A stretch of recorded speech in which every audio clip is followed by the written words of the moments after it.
slides for your own use, and then also just a piece on myself and the firm. So we're here to talk about the ACA, I guess, or the American Health Care Act, the AHCA.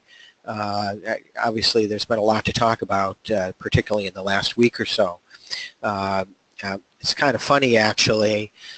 Here we are with healthcare in transition again. You know, 5 months ago, I was doing webinars, and we were talking about these really minute points about 1095C reporting and what should be in line 14, and what other code would you put in line 16, and am I an applicable employer, or do we have a controlled group?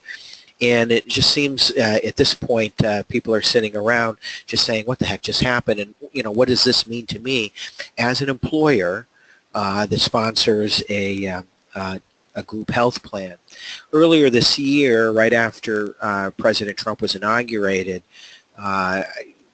basically my advice to folks was stay calm and carry on. We don't know what's going to happen. At that point, we hadn't seen anything hit the street yet. There have been a couple of leaked documents. No, I'm not talking about Russian stuff. But there had been some leakage of internal pieces of information about the upcoming health plan that was going to be proposed, or be the first salvo, if you will, in this healthcare reform debate. I will tell you that the Affordable Care Act is probably the most political piece of legislation in a generation, and it is and continues to be extremely a political animal. I don't think that really should surprise any of you. Certainly the Affordable Care Act is complex, and it's far-reaching, and it's integrated into a lot of different laws, be it ERISA, the Internal Revenue Code, the Public Health Services Act, and other places as well. It doesn't just apply to employers in group health plans. It also applies to individuals. It applies to insurance carriers and third-party administrators. It applies to the Medicaid program. It even impacted funding-wise the Medicare program. There was far-reaching taxes that went to tanning facilities and medical device manufacturers. And so the tentacles are many, and they're just wrapped around a whole bunch of other stuff. So it shouldn't be a surprise that, and we've also been rolling it out for 6.5, 7 years. So it shouldn't be a surprise at this point that taking this apart, even a complete repeal, was a complex issue to begin with. It also involves a lot of policy issues, which we're not going to deal with today. We'd be here all day talking about those types of policy issues. So the real question is what the heck just happened? Last week, obviously, was a pretty incredibly raucous week on Capitol Hill. And some of the things that took place are not all that surprising. For instance, there was a lot of deal-making going on. There was a lot of negotiating going on. There was a lot of stuff happening at the 11th hour, okay? The really strange part, and they expect that, all right, just before a bill comes up for a vote. The strange part of this was that all of that haggling and negotiating and deal-making was done within one party, the Republican Party. There was no support from the Democrats, as you well know. But so this was internal infighting amongst one party just to get their own bill out, for a vote in the House. And even if it had made the vote and it was put to the floor, and assuming that they could have gotten it to pass, it still had to go to the Senate, and there it had to make its own way. And in the Senate, as you've probably heard 1,000 times, the Republicans hold a 52-48 advantage there. And there were already senators signaling that they couldn't support the bill as it was proposed. Now that shouldn't have been a problem because they could have done their own bill, or they could have made their own changes and amendments and sent it back to the House where they could have done some kind of compromise bill between the House and the Senate versions. But for some reason, the Republicans in both the House and the Senate, at least those in control of the House and the Senate, were really looking to push this through without much discussion and without much amendment. Some of the folks on in the Senate were calling this Obamacare light. Another senator said the only difference between the AHCA, the American Health Care Act, and the ACA is that one had an H and the other one didn't. So there was certainly this was not a perfect bill, but it is strange to see this much infighting within one party. I think the other issue is that this was on an incredibly fast track, and even the president in this case was looking for a vote really within 18 days of this first being introduced in the House.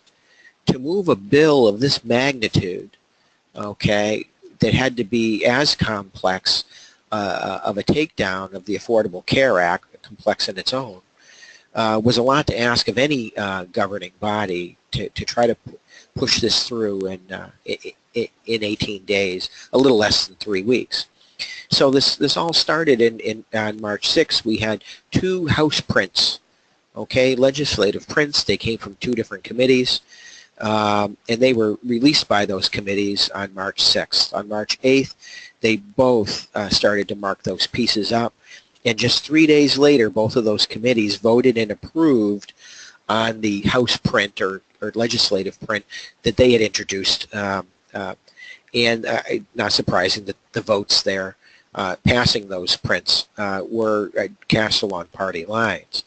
When it finally got to the Congressional or the Congressional Budget Office, then released its cost estimate on the AHCA, indicating that the deficit would be reduced over the next 10-year period, but fewer people would have health coverage. And that was certainly a PR problem, to say the least.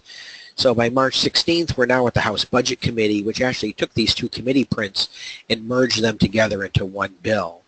And here we see the first crack in the china, all right, because here, although it was approved by the House Budget Committee, it was only approved by a vote of 19 to 17, and there were 3 Republican members of the House Budget Committee that actually crossed over and voted against this thing.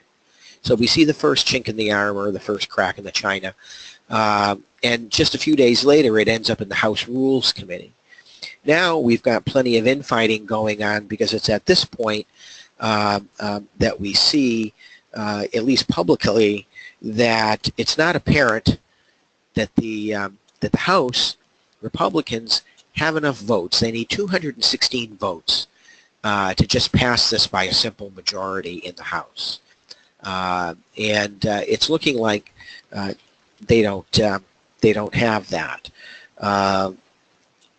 And so we see President Trump get involved in the coming days, meeting with various members of Congress to drum up votes, also with the folks you might have heard of called the Freedom Caucus, and trying to sell this deal. Now, the whole push apparently was to get this done or through the House, or get the House vote on March 23rd. Why? Because March 23rd was the 7th birthday or the 7th anniversary of the passage of the Affordable Care Act by the Obama administration. And I think they saw this as a significant date and as something that wouldn't it be nice if we could repeal it on the 7th anniversary of the date in which it was first passed. Problem with that is, obviously, is again, we're looking at really an 18-day window, which is really too short to get this done in an appropriate manner. It was obviously at some point on March 23rd, which was last Thursday, it was clear that they didn't have the votes and it wasn't going to happen. The interesting thing here is that when they started the week, they were about 70 votes short. And here, as of March 23rd, or actually March 24th, when they rescheduled the vote, they were still 22 votes short. Republican votes short of the 216 needed to make this go. And so, as you know, it was scheduled for last Friday in the afternoon. President Trump had announced that he was done negotiating and there would be a vote held on March 24th. But as it turns out, that wasn't enough, and they decided to pull the bill. And here's where we sit.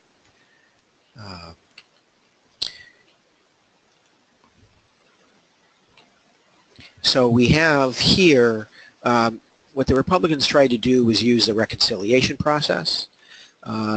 This means that they try to enact legislation that really only deals with tax and spending related provisions. They did this because once you get to the Senate, unless you want to be subject to the filibuster rules and requiring a 60-vote majority, don't forget the Republicans only had a 52-48. They really weren't anticipating any help from the Democrats.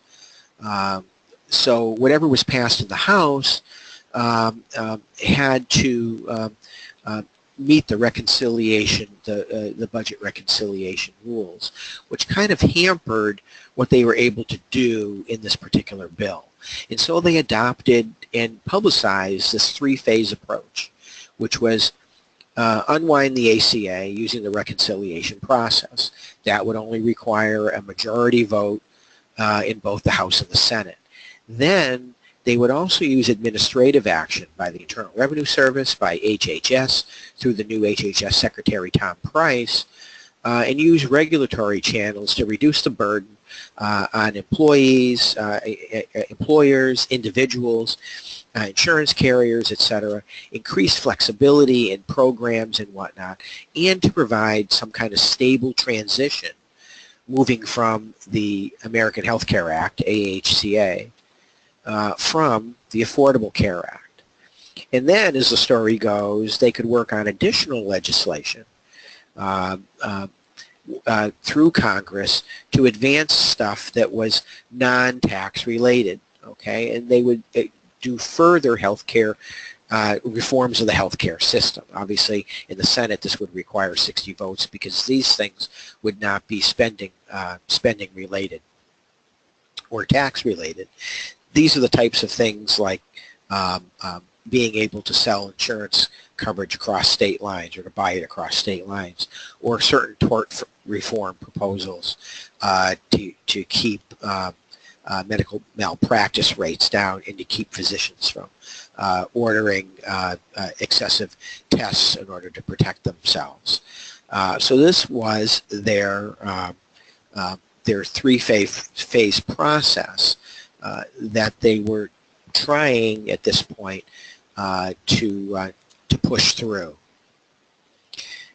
Reconciliation and also had a problem when it came to the CBO, the Congressional Budget Office, in their scoring.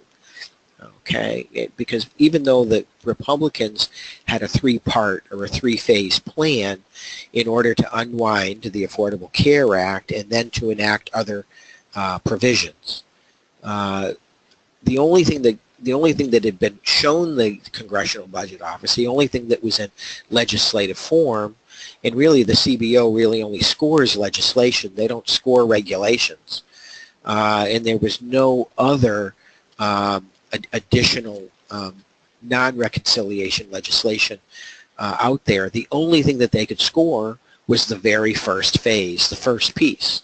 That was the proposed AHCA legislation. Now, the CBO determined that it would reduce the budget deficit by about $337 billion over the next 10 years, and that certainly was good news. And it was something that those who tended to be more on the conservative side in the House and the Senate it gained or curried favor with them. However, the CBO also determined that 24 million fewer people would have health coverage by the end of those 10 years compared to those covered or who would or could be covered under the Affordable Care Act. Now, obviously, the loss of 24 million people, again, it's just an estimate and what have you, was certainly fodder for the opposing party, the Democrats who weren't supporting any of this at all, and it was something that, again, they used with their base. But it also caused a lot of moderate Republicans to take pause because a lot of these Republicans come from states with a Republican governor, where those Republican governors were also concerned about what was going to happen to low-income individuals in their state, and whether or not Medicaid would continue to be expanded to cover those people.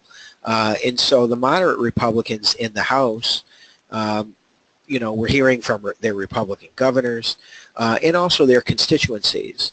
And a lot of these moderate Republicans, not being as conservative as, say, the Freedom Caucus, didn't want to see losses of this sort in enrollment, so that created some issues. So where we end up now is in those last few days, last week, Tuesday, Wednesday, Thursday of last week, there was all that negotiations among one party. And those last-minute negotiations produced some concessions, which apparently were not enough for everyone who was involved. And a lot of these concessions had nothing to do with group health plans and employer-sponsored coverage. They more had to do with Medicaid, which is quite honestly a very big financial nut for both the federal government and state governments, and also for the individual markets. And so what we saw was they're tinkering with the Medicaid requirements, making able-bodied folks who were part of the Medicaid expansion under the Affordable Care Act to limit their Medicaid eligibility and whatnot if they weren't working, for instance. Also, in terms of granting flexibility in state Medicaid design programs, originally the original bill talked about a capitation model. Right now, the federal government shares Medicaid costs with the states, all right? And it's an open check, all right? It's like saying to your kid, you want a new bike, you earn whatever money you want to earn, and I'll match it, all right? And then you find out the kid wants a $10,000 bike, and he raises $5,000, and you got to pay $5,000. He didn't want the $200 bike. So it's the same thing here with the Medicaid program, in that whatever the states spend, the feds will match that, and it really is a blank check. Okay, as much as the states can spend, the feds will match it. Under the Medicaid expansion, under the Affordable Care Act, the feds not only matched it, but they also picked up a piece of the state spending as well, a large part of it. And so what was trying to be done in this AHCA, or this new bill, was to actually cap the amount of money, make it more of a defined contribution system, where the feds would have a limit to how much money they would reimburse the states for their Medicaid programs. So again, not employer related, but again, a very big piece. The CBO came in and said, still, 24 million people, more or less, will probably be without coverage in 10 years as compared to the Affordable Care Act. But more than half of the $337 billion in deficit savings had now been used up or was gone because of other concessions that were made. Not these in particular, but they were also granting increased tax credits to lower income individuals, both on the younger end of the scale, age-wise, and also older folks who were in their late 50s and 60s and not yet entitled to Medicare. And so a lot of this extra spending to do those concessions actually killed a great deal of the deficit reduction that had been created. And obviously, whatever changes you make to make the moderate Republicans happy, made the conservative Republicans unhappy, and vice versa. And apparently, obviously, there was not enough give and take. Don't blame the Freedom Caucus. They took a big hit over the weekend. They're about 36 members, actually 35 members now, because there was a congressman from Texas who actually resigned in disgust after the bill was pulled. But the reports were that at the beginning of last week, the Republicans were at least 70 votes short of the 216 that they needed to pass this bill, and were 20 to 22 short last Friday when the bill was pulled. Again, the House Republican conservatives wanted really a more complete repeal, not Obamacare light as they were calling it. And they generally, and I guess this is more of a policy issue, is they wanted less government funding and government involvement.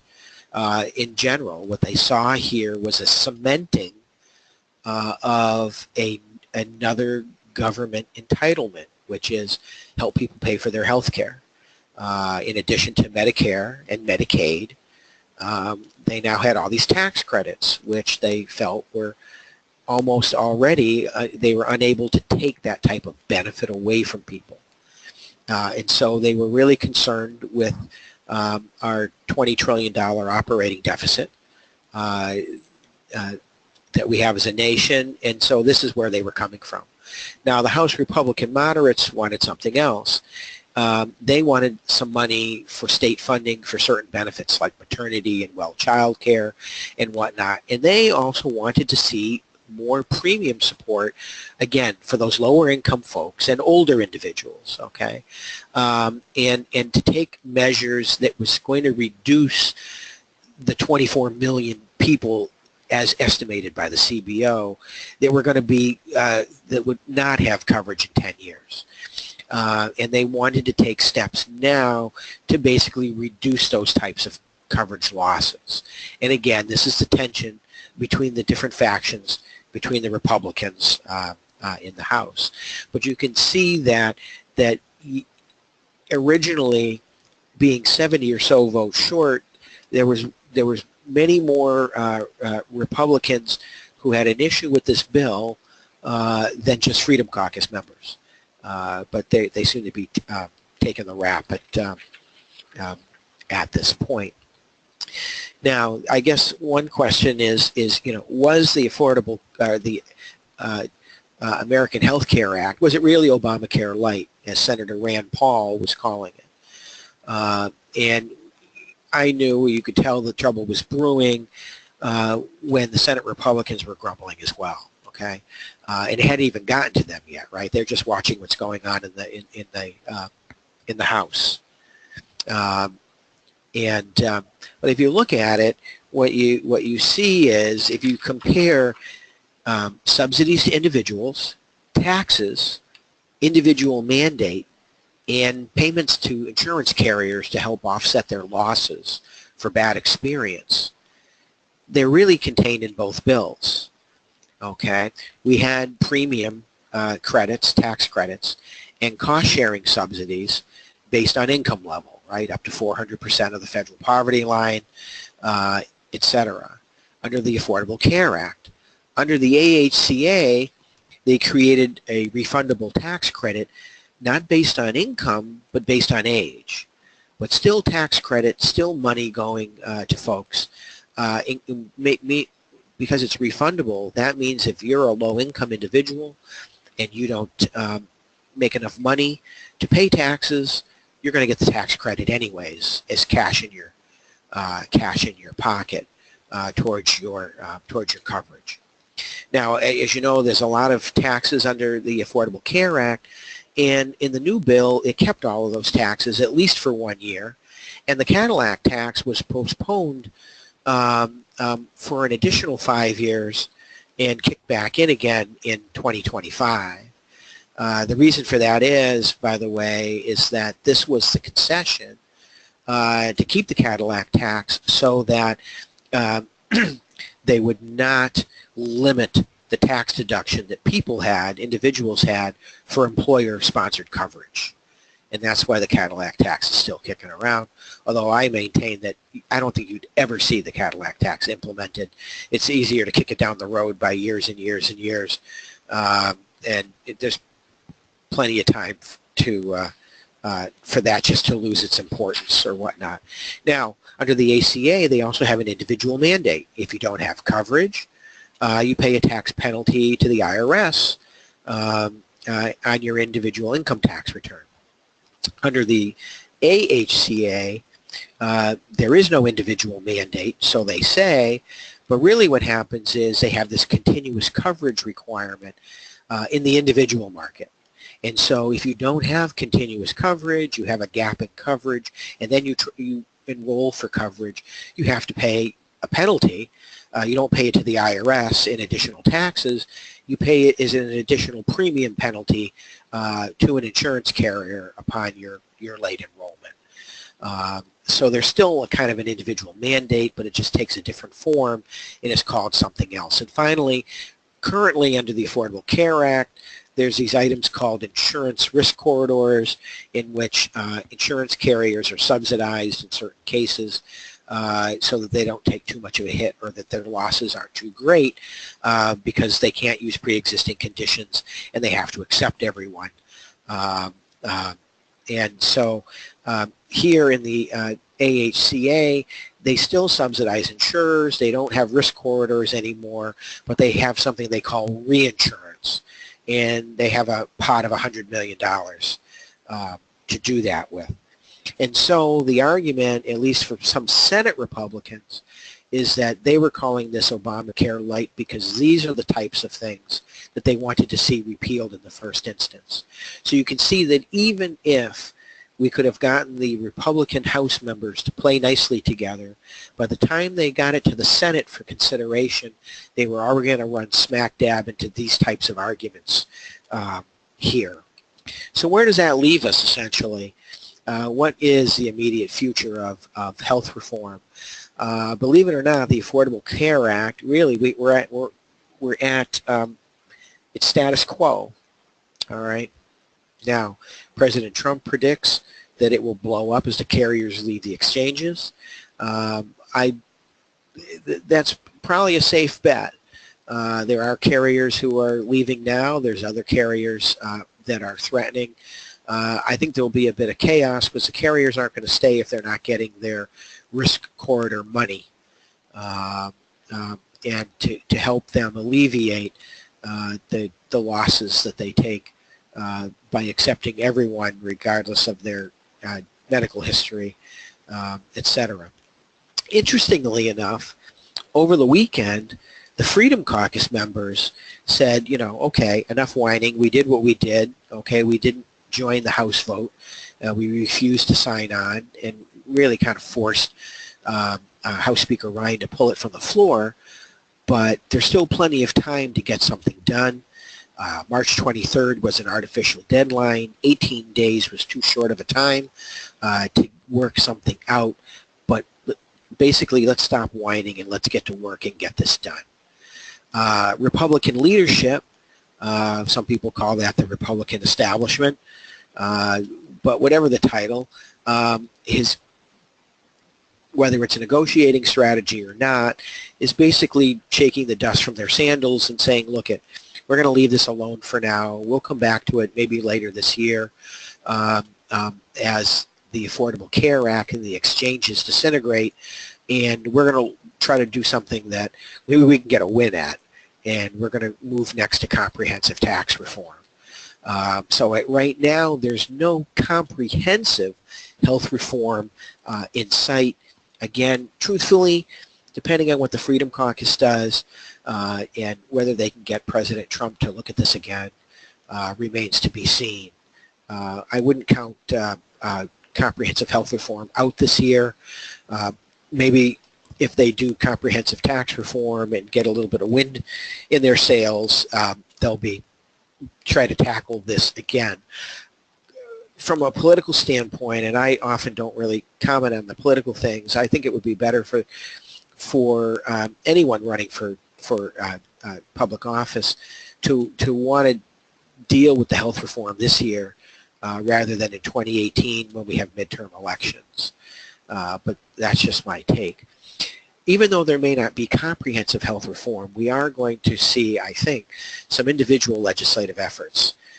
Something that helps stabilize the individual markets, keep the insurers in the game, make them happy enough or give them enough to lean on so that they don't feel like there's no way for them to plan or know what's coming down the pike. And I will think you'll see some regulatory action from HHS to minimize the Affordable Care Act burden on individuals, on employers, and again to provide some relief to the insurance market.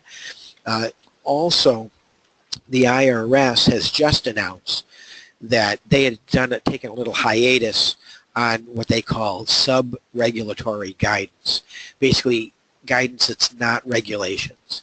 So you see a lot of these IRS notices that come out and whatnot. They had really kind of stopped doing that for the last couple of months, kind of let the dust settle after President Trump was inaugurated, and they are now going to go back to issuing sub-regulatory guidance. Those are notices, FAQs, a lot of things that you see with information related to employer reporting, etc.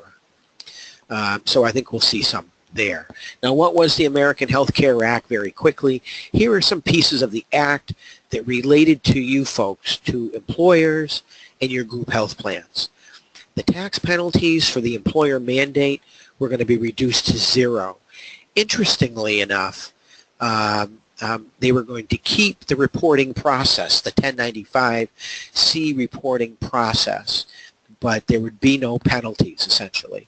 There would also be a new reporting requirement on the W-2 that would indicate whether that employee who is receiving the W-2 had an offer of eligible employer-sponsored coverage. And that would be used to help with tax credit purposes. Obviously, we've already talked about that they have further delayed the Cadillac plan tax. They didn't repeal it, but they did delay it through 2025. It had already been delayed through 2020, as you know, and then it would be restated for tax periods beginning in 2026. And again, this was the Cadillac tax is the price for not capping the tax exclusion, income exclusion for the value of employer-provided health care. So I think we got the better deal here if this had passed, because again, kicking the Cadillac plan tax 9 years out, there's no telling what's going to happen in 9 years. We will have elected, 4 more Congresses by then. Anything's possible. So better to get the exclusion now than worry about the Cadillac plan tax 9 years from now. It was going to repeal the restrictions on HSAs and HRAs and FSAs being able to reimburse over-the-counter drugs. As you know, there's a prohibition now except for insulin, unless the over-the-counter drugs are actually prescribed by a doctor. Also, right now under the ACA, and there continues to be, a $2,500 limitation on employee contributions to health FSAs. That's obviously been increased to $2,600 in 2017 because of the inflation factor. They actually repealed the essential health benefits requirement. Again, really impacts the individual market and the small group market, but there was a repeal of the essential health benefits planned in this bill as amended. They did some work with health savings accounts. They were increasing the annual contribution limits that both individuals and families could make on their HSAs, and also allowed catch-up contributions to be made by both spouses to the same HSA, which is something new. It's important to look at some of these things because these things will come back either on standalone bills, or you're going to see it come back in some other comprehensive measure. They repealed the small business health insurance tax credit. Again, not a real big deal. It was very hard to get that credit, and it really applied to very small businesses. It also repealed other provisions that indirectly impact your group health plans, and because they increase costs elsewhere that were then passed through as to higher premium expenses to your plans. Obviously, the tax on health insurers and branded RX drugs and the medical device tax served to increase those costs, which then had to be paid for by the group health plans, which then only increased those costs. Here's some of the things that this bill, the AHCA, did not repeal or amend as they relate to group health plans. They didn't repeal the reporting, the 1095C stuff. That's Section 6055 and 56 of the Internal Revenue Code. There would still be a mandatory pre-existing condition requirement, okay? Mandatory coverage for children age 26, no annual and lifetime limits. There would be a cap on out-of-pocket spending. Believe it or not, they kept the PCORI fee, maybe because it only went through 2019, I'm not sure, but the PCORI fee was going to stay. You can't have a waiting period longer than 90 days. You had to have first dollar preventive care, and you couldn't have discrimination in your health plan based on race, sex, etc. So all of these were going to stay even if the bill had passed the House. There are other provisions in here that that were being changed that weren't related to group health plans.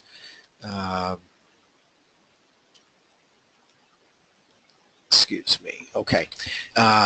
So they were going to phase out the Medicaid expansion. They were going to impose a per capita, or they later agreed to provide block grants instead of a per capita for Medicaid funding going forward. They were actually defunding Planned Parenthood only for a year.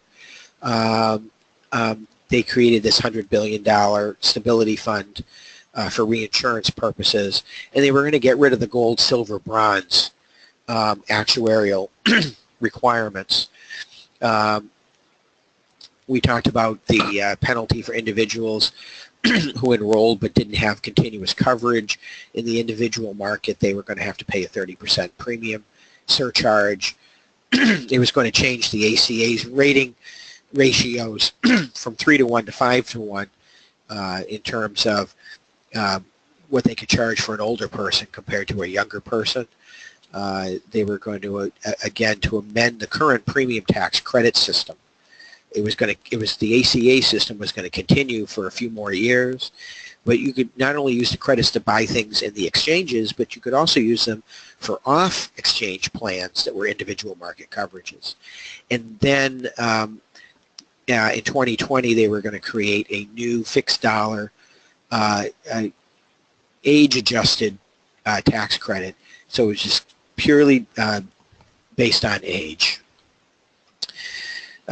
So that's really where we are on the federal system. But I want to turn to Massachusetts for a minute. As you know, beginning in 2016, health reform really started here in Massachusetts with Chapter 58 of the Mass Laws of 2006. And one of those provisions was the fair share contribution.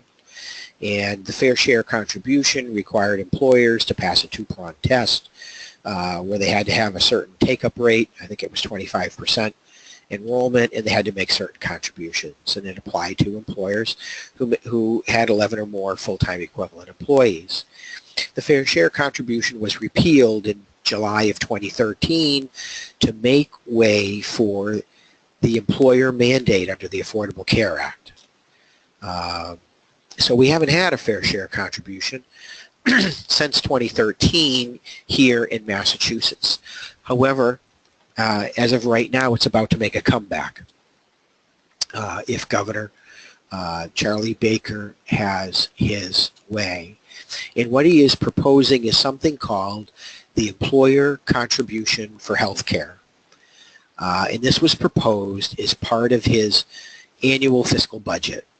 It was introduced as H.R. 1, and it's a very long budget. It's the budget for the entire coming fiscal year, beginning July 1. And one little piece of the budget, it's Section 46, is the Employer Contribution to Health Care, or ECHC. Now, it was proposed by the governor, again, just as a revenue device to address the rapidly increasing health care costs in the Mass Health program. Mass Health is the Medicaid program in Massachusetts, as you know, and costs are increasing. Well, they're increasing for a number of reasons. One is that Massachusetts was one of the states that expanded their Medicaid program under the Affordable Care Act, or Obamacare, from 100% of the federal poverty level to 138% of the federal poverty level. And they also began to take able-bodied individuals, not just women and children and disabled, pregnant women, children, and disabled, and certain very low-income people. And so, as a result of the Affordable Care Act, there have been some incredible increases in the cost of the Mass Health program. But the governor perceives this as cost shifting from you folks, private sector employers, to Mass Health. Because under the Affordable Care Act, you can still be eligible for an employer plan, and depending on your income level and whatnot, you're still eligible for Mass Health. You don't lose that because you're eligible for an employer-sponsored plan. And because of that change, a lot of folks looking at what their employer plan costs, looking at what Mass Health plan costs them, and they're jumping on Mass Health. I think, it's what any red-blooded American would do. But it has increased the costs. But the governor seems to think that this cost shifting is the fault of employers who aren't doing their fair share or providing enough subsidy to employees to make the employer plan more attractive, so they won't go to Mass Health. Okay.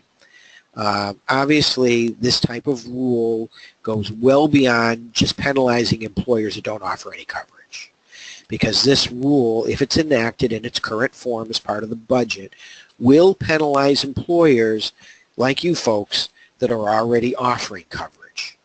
Now, we could do a whole seminar or webinar on this, and maybe, that's something we can do at a later date. But this is a new fair share contribution. It's designed to collect $300 million from employers beginning January 1, 2018. So get out your checkbook. It applies to employers with 11 or more full-time equivalent employees.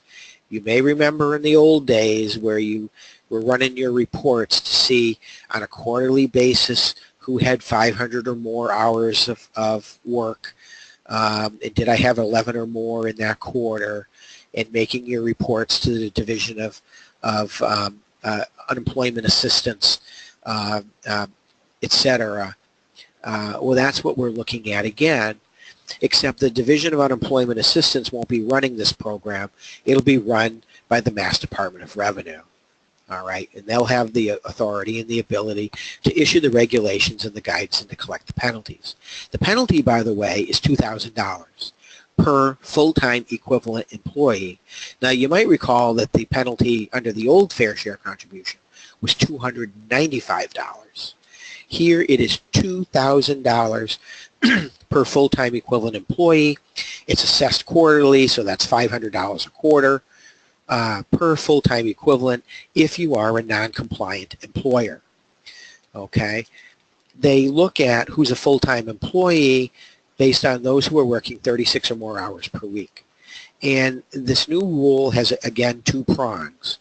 Okay, and it basically requires employers to contribute towards their full-time employees working 36 or more hours per week a minimum of $4,950 of annual contribution to coverage that the employee is enrolled in under their group health plan.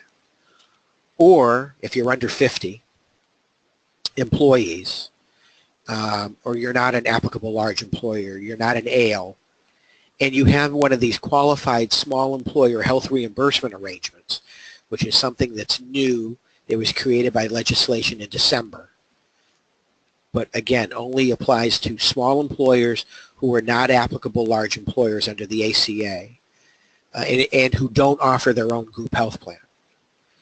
So you can be an employer who provides a group health plan, and you have to contribute at least $49.50 to full-time employees, or you are a small employer and you don't offer a group health plan.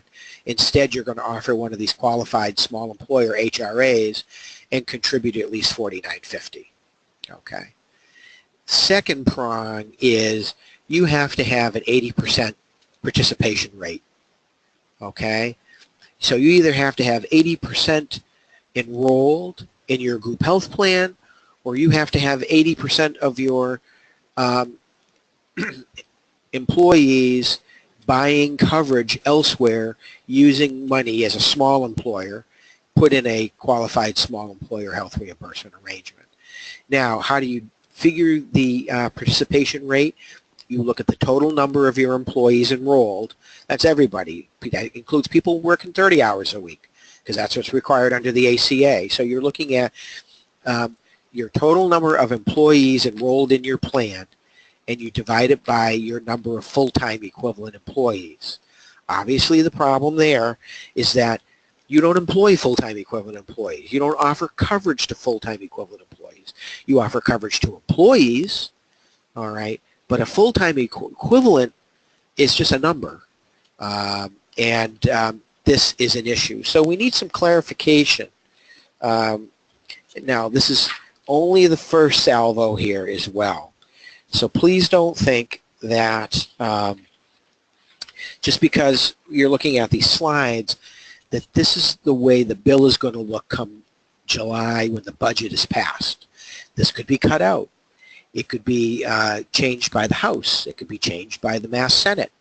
There could be a compromise bill. But this is what the governor has proposed, okay? We need some clarification. We want to look at what about out-of-state employers? What about having some kind of substantially all standard? That's what we have under the Affordable Care Act, right? Do you offer coverage under the Affordable Care Act to at least 95% of your full-time employees? There's a 5% bumper in there, right? There's a margin because people fall through the cracks. People are misqualified by accident or whatnot. Under the old fair share contribution, there was no substantially all. You needed to have 100% compliance, fail-safe, without a doubt, or you got penalized by the DUA, okay? So hopefully there'll be some kind of substantial compliance, a little bit of wiggle room for those times when there's people fall through the cracks. Also, when we're talking about the participation rate, do we have 80% participation? We should be using benefit-eligible employees to calculate that, not FTEs or full-time equivalents. Because again, FTEs are just a number. They're not real bodies. They're part-time hours divided by 500, coming up with a number. Okay, we ought to be from those benefit-eligible people, real bodies. We ought to be able to exclude seasonal folks and temporary folks. You may see revival of the herd form if we have to go this route. What about excluding people who have waivers because they have coverage from a spouse? Should they be in the calculation? They ought to be counted as someone who's covered by your plan because they have a waiver. Same thing about union employees where you are contributing to a multi-employer union fund for those individuals. They ought to be treated as being covered by you for purposes of calculating the participation rate. So these are things that I think would be helpful to this process. All right, so we've come to the end of this webinar. We promised 45 minutes or so. Looks like we took 52 minutes, but there still is some time for questions if we have any. And I think we do have a question, or at least one, and the question is, can you confirm that the qualified small employer HRA is available for eligible employers in Massachusetts? Well, the qualified small employer HRA is a tax animal under the federal tax code. You might be and so I'm not sure if you're thinking, does it provide minimum credible coverage, or would there be some other issue there? The trick of the QSERA, the Qualified Small Employer HRA, at least under the federal legislation, although it's not clear, they appear to say that the QSERA is not a group health plan. And so if it weren't a group health plan for federal purposes, and it doesn't have to be integrated with anything, with a larger group health plan, etc., then I imagine that certain mass laws wouldn't apply to that if it wasn't being treated as a group health plan. For instance, there's no COBRA requirements under a QSERA, etc. Certainly some additional guidance would be helpful from the feds. Right now there has not been any additional guidance, but now that the IRS has opened up the doors again to provide guidance, we may see some in this case. But I don't see a problem right now with operating this type of reimbursement program in Massachusetts. The Mass DOI may have something to say about that, but at this point it's either not on their radar screen or they haven't gotten enough questions. It really hasn't come to the water hasn't come to a boil on this yet in terms of usage. I would certainly say that given the fact that this is in Governor Charlie Baker's budget proposal, okay, for Massachusetts, and this is a way that a small employer without a group health plan could conform with this new fair share contribution requirement. I find it hard to believe that it wouldn't pass muster under mass law. So that's my guess at this point.